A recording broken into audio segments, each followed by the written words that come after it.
Depuis le stade, après cette victoire de l'équipe de France, comment est-ce qu'on la qualifie? C'était attendu pour surveiller certains joueurs, surveiller la réaction, le comportement en tout cas de l'équipe de France. On en ressort comment? Déjà au début c'était mal barré mon cher Messaoud. Les premières minutes étaient d'une faiblesse assez incroyable, une équipe de France totalement apathique. En revanche j'ai bien aimé la réaction. Je trouve que ce soir le grand gagnant de la soirée c'est Malo Gusto. Alors je dis pas ça parce que Jules Koundé est en méforme, mais ce garçon dégage énormément de choses. Il est très concerné défensivement, je trouve. Il a beaucoup progressé, sa qualité technique est très intéressante. Il a aussi cette liberté de mouvement, on l'a vu parfois aller un peu dans le cœur du jeu. Il n'est pas systématiquement collé sur sa ligne, donc je trouve que c'est un latéral intelligent. Aussi Marnès Akliouche s'est une nouvelle fois montré, il a constamment été disponible. Il y a un contraste qui est assez saisissant sur les joueurs offensifs quand on voit par exemple Christopher Nkunku qui n'a pas été infamant mais qui n'a pas proposé quelque chose. Moi je trouve qu'Akliouche ce soir, notamment dans les moments difficiles de l'équipe de France, c'est pas caché. Et puis Ludo, là on avait parlé en avant-match, moi j'y croyais pas trop, mais Mateta, forcé de constater par rapport à son registre, ça apporte beaucoup de variété sur l'attaque de l'équipe de France. Le fait de pouvoir centrer, de jouer des longs ballons, on sait que les Bleus ne sont pas forcément une équipe de possession. Je trouve que ce soir, il a marqué des points précieux. Eh bien tiens, Mateta. Mais je suis un peu le lanceur d'alerte pour Giovanni, je le sais. Ah ben, on va revoir le but de Mateta. Et poursuivons, parce que c'est vrai que parfois il y a des profils qu'on ne met pas forcément les plus en avant, en tout cas les plus en avance pour prendre une place dans le groupe. Mais Mateta est à... Pourquoi on aime bien ce garçon? Parce qu'il a l'air déjà d'avoir un état d'esprit irréprochable. Je me dis que on va avoir ce 4-2-3-1 là, qui a l'air de s'imposer. Il n'est pas préjudiciable pour l'équipe de France d'avoir un plan B, voire un plan C. Donc si tu veux avoir un plan B, ça veut dire que tu changes concrètement de configuration de système, et dans un 4-4-2 possible ou dans un 4-2-3-1 avec un pivot, je trouve que Mateta, il te donne t'as un profil supplémentaire qui t'ouvre différentes perspectives. Qu'est-ce qu'il a de plus que d'autres, Joe Mateta? Non, mais c'est un point d'ancrage, c'est un joueur qui, comme on disait tout à l'heure, s'il y a des centres, c'est vraiment très intéressant de l'avoir dans la surface, on le voit. Hein, sur le centre, c'est lui qui anticipe, il le voit avant tout le monde, il prend un peu de recul d'abord pour ensuite s'élancer. Et, bon, après, il jump très haut, il ajuste en plus sa tête en faisant une balle piquée. Voilà, on connaît, c'est vraiment une qualité que tu ne retrouves pas trop dans les attaquants de l'équipe de France en général. Sachant que tu peux avoir Lucas Digne aussi de l'autre côté. Donc, si tu as Gusto Digne avec lui dans la surface, je trouve que c'est un atout. Est-ce que ça peut éteindre, entre guillemets, les envies parfois de débat? Olivier Giroud qui reviendrait parce que son profil pourrait manquer. Est-ce que le profil de Mateta, d'un point de vue foot, peut compenser l'absence du pivot qui était Olivier Giroud très longtemps? Je ne sais pas si on... sans comparer les carrières et tout. Mais il y a une efficacité en tout cas. C'est-à-dire que Giroud ne touchait pas 50 ballons dans chaque match de l'équipe de France. Mais quand il y avait une balle dans la surface de réparation, ça faisait souvent filoche. Bon, Mateta, 3 sélections, 2 buts. Et bon, les stats sont là. On ne l'a pas beaucoup vu, mais ce qu'il doit faire, il le fait bien. Ouais, après, on a des joueurs pour la construction. Donc après, tu as un finisseur qui est différent. C'est toujours intéressant parce que tu peux pas forcément le faire débuter, mais il peut rentrer en cours de match. Souvent, quand on a des blocs bas, on est un peu en difficulté. Donc c'est une autre option dans un bloc bas. C'est-à-dire que tu peux passer sur les côtés, envoyer des centres.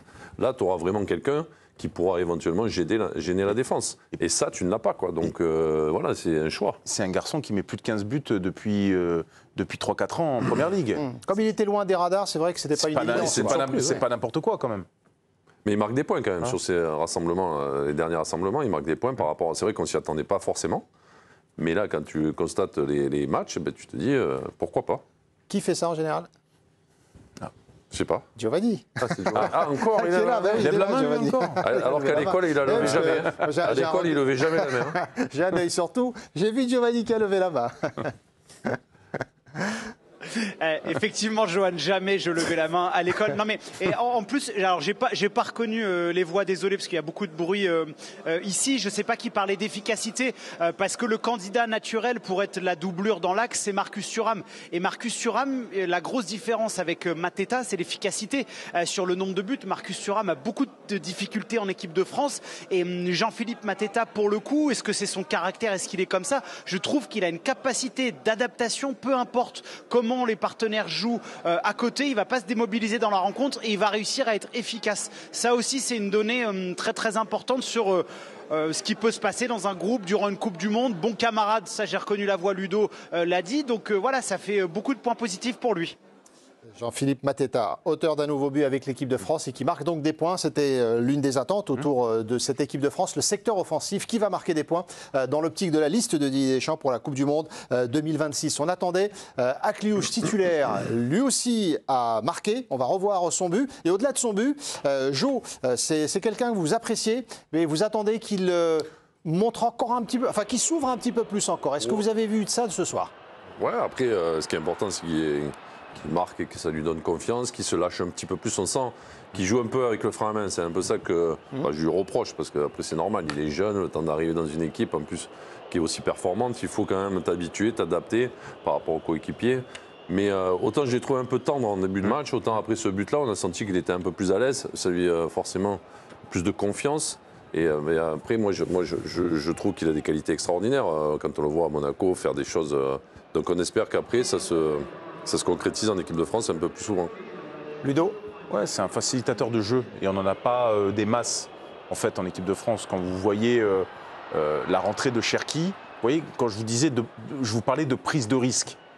Quand Cherki rentre, certes, il a du déchet dans son jeu. Mais il prend, il dribble, il décale, il tente une passe difficile. Il essaye de mettre de la création, il essaye de mettre de la luminosité dans cette équipe. Et c'est pour ça que moi j'accepte la part de déchets qu'il peut avoir par moment.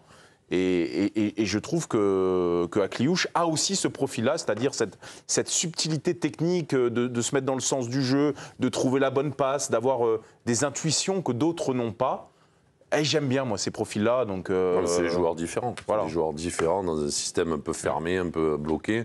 Ils peuvent amener la passe qu'il faut, le but qu'il faut, le décalage. Mais on demande à ce qu'ils soient, moi, je trouve un peu plus constants dans le match, qu'on le voit un peu plus toucher le ballon. Voilà. Puis de temps en temps, un tout petit peu plus d'agressivité. Ouais.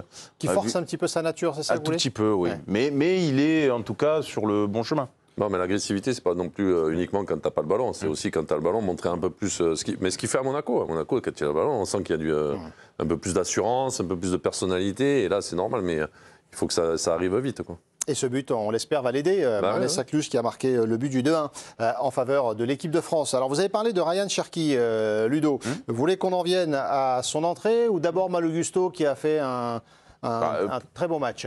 Primeur au passeur décisif, quand même. Donc à Ryan Cherki? Non, à Malo Gusto.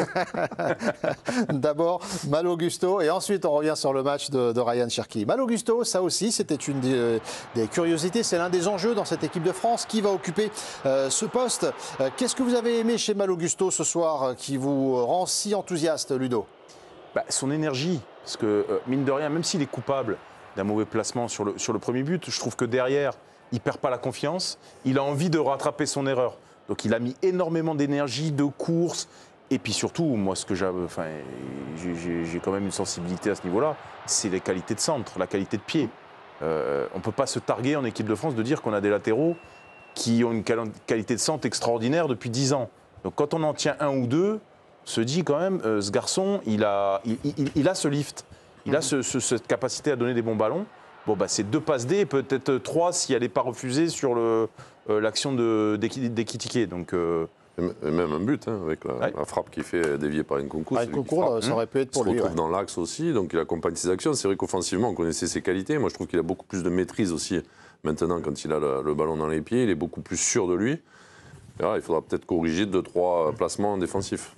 On y revient dans un instant. On attend les premières réactions depuis Bakou avec Giovanni Castaldi. Le temps de vous signaler que les éliminatoires de cette Coupe du Monde 2026 dans la zone Afrique sont à suivre, vous le savez, sur l'équipe Live Foot, votre chaîne 100% foot, le site ou l'application. Il y a un match importantissime qui vient de démarrer il y a 3 minutes. Le Nigeria face à la RDC. Et oui, le Nigeria vient d'ouvrir le score. 1-0 grâce à Franck Onyeka. 1-0 pour le Nigeria. Le match est à suivre sur l'équipe Live Foot. Vous y allez donc, le site ou l'application. Si vous souhaitez suivre ce match, l'intégralité des matchs de qualification dans cette zone Afrique, vous le savez, c'était sur l'équipe Live Foot. Et celui-là, il est importantissime pour permettre à l'une des deux équipes de continuer l'aventure dans les barrages pour espérer se qualifier. Giovanni, toujours en direct depuis Bakou, qui souhaitait réagir. Giovanni. Oui, parce qu'on parlait tout à l'heure sur le côté Marnès à Cliouche, de s'ouvrir parfois un peu plus et d'être à l'aise dans cette équipe de France. Je rejoins Johan et Ludo là-dessus. Et quand on prend la différence avec Malo Gusto, alors c'est pas les mêmes postes, les problématiques sont différentes, mais on sent que le maillot ne lui fait plus ou pas peur, ce maillot de l'équipe de France, qu'il est prêt à avoir sa chance. Je trouve qu'il est très à l'aise. Effectivement, il s'est pas démobilisé après un début de match compliqué. Et pour moi, il fait preuve de beaucoup de personnalité dans ses choix. Il propose énormément sans ballon. Moi, j'aime bien ce type de comportement. Surtout, c'est important quand on est joueur de haut niveau. On nous dit que la concurrence, elle n'existe pas toujours parce que Jules Koundé semble très installé, mais voilà, il voit bien que Jules Koundé n'est pas dans une bonne période. Et quand un joueur n'est pas en bonne période, c'est pas parce qu'on est coéquipier qu'il faut pas sentir un petit peu, pour reprendre la phrase de Raymond Domenech, l'odeur du sang et marquer des points. Et pour moi, s'il y a un poste ce soir où il y a un débat qui doit s'ouvrir, c'est Malo Gusto, Jules Koundé, parce que vraiment, à mon sens, il a les épaules pour être titulaire en équipe de France, Malo Gusto. 20h09, Giovanni, jusque-là, ça se passait bien. Et là, vous nous ramenez à une référence.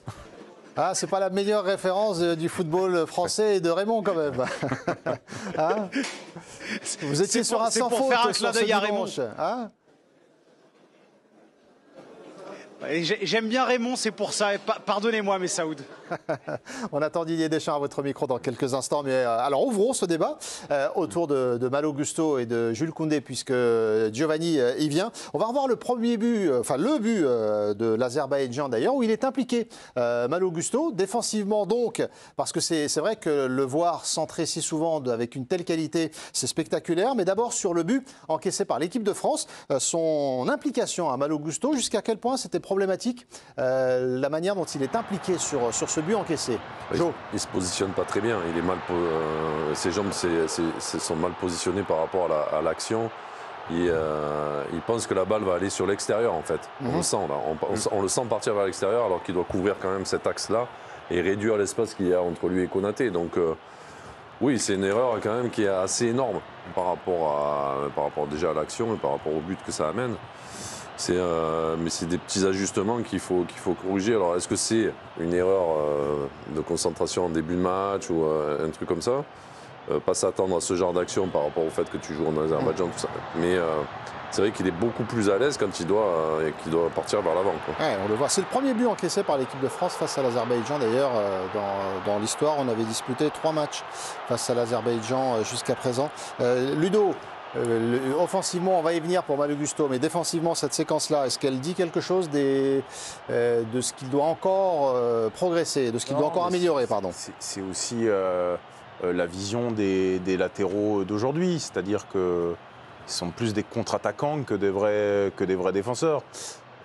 Évidemment que sa position, il est dans l'assurance, il anticipe la passe côté et il pense que jamais ce ballon il peut passer à l'intérieur parce qu'il a des qualités de vitesse, parce qu'il a des qualités d'anticipation. Bah, c'est une simple erreur de concentration, ça c'est des choses que tu peux encore rectifier, mais le débat de Giovanni est pas si fou que cela, parce que autant Koundé nous a fait une grande compète, autant depuis. C'est quand même. Vous le mettez en question, Koundé, là je le remets pas en question. J'ai l'impression que c'est un cadre de cette équipe de France. Son statut à l'Euro il a été très très bon, mais je trouve que depuis quelques mois, et avec l'équipe de France et avec le Barça, il n'est pas dans la forme de sa vie, loin de là. Donc le fait qu'il puisse être challengé, comme Théo Hernandez d'ailleurs. Moi, ce match-là, il m'assure que Lucas Digne est devant Théo Hernandez au poste de latéral gauche, par exemple. Le match des latéraux en équipe de France avec ce soir Malo Gusto qui a donc visiblement marqué des points. Giovanni. En fait, moi j'aimerais bien qu'il soit challengé. Je mets pas, quand je dis ça, je dis pas qu'il faut mettre de côté Jules Koundé parce que Messaoud, vous avez raison de le rappeler, c'est un cadre de cette équipe de France. Mais moi je pense que la concurrence c'est extrêmement important. Quand on voit par exemple ce qui se passe sur le côté gauche et Ludo a raison d'en faire référence. Théo, on avait l'impression qu'il avait 47 longueurs d'avance sur Lucas Digne, que ça soit sur plein de choses. Et depuis la hiérarchie, elle s'est totalement inversée à force de travail, de régularité. Et je trouve que c'est aussi bien, il reste qu'un rassemblement au mois de mars, qu'on puisse au mois de mars voir un peu plus Jules Koundé pour qu'on concurrence puisse s'installer. Parce que même durant la compétition, Didier Deschamps en a l'habitude, il part avec une équipe type, mais le deuxième match, les choses peuvent encore évoluer. Donc c'est important ce principe de concurrence à mon sens. On attend Didier Deschamps à votre micro, c'est pour ça que vous surveillez ce qui se passe autour de vous, Giovanni. On revoit les séquences offensives intéressantes de la part de Malo Gusto. C'est l'occasion de dire que c'est le joueur qui a touché le plus de ballons ce soir. Tout compris. Ouais, volontaire. 105 ballons touchés par Malo Gusto. Non, mais on l'a vraiment vu. Hein. Après, il ne faut pas pour moi remettre tout en question par rapport à Jules Koundé, parce que je pense qu'il a mené beaucoup de choses à cette sélection. Mais après, c'est vrai que sur ces postes-là, surtout à droite, on se disait, mais qui va jouer? Même Koundé voulait peut-être un peu plus jouer dans l'axe, etc. Bon. Même Pavard et compagnie. Donc c'est vrai qu'il y avait forcément, quand Jules Koundé s'est installé, on avait l'impression qu'il n'y avait plus personne et il était seul. Donc tu peux aussi par moment t'endormir. Donc le fait qu'il y ait cette vraie concurrence avec Malo Gusto, ça va forcément booster les Jules Koundé déjà d'une et mettre les deux à un niveau assez élevé. C'est que mieux pour le sélectionneur. Mais pour moi, il y a des pairs en fait. C'est-à-dire que ça va de pair. Quand on dit les gagnants et quand on cite Gusto, Mateta. Et pourquoi? Parce que finalement, Gusto Mateta, c'est une espèce de paire. C'est-à-dire que si tu prends Gusto et que tu estimes qu'il puisse, sur des fins de match ou même peut-être durant la compète, concurrencer à un moment donné Jules Koundé, et ça veut dire que l'idée de Mateta, elle redevient conséquente et bonne. Parce que tu aurais Digne d'un côté et du coup Malo Gusto de l'autre. Personnellement, je mets dans ces cas-là Mateta devant Marcus Thuram et Kolo Muani. Ah oui. Ah oui. De loin ou juste un peu devant? Juste un peu devant, mais devant quand même. Ouais, Mateta, c'est pour vous dire qu'il a marqué des points ce soir.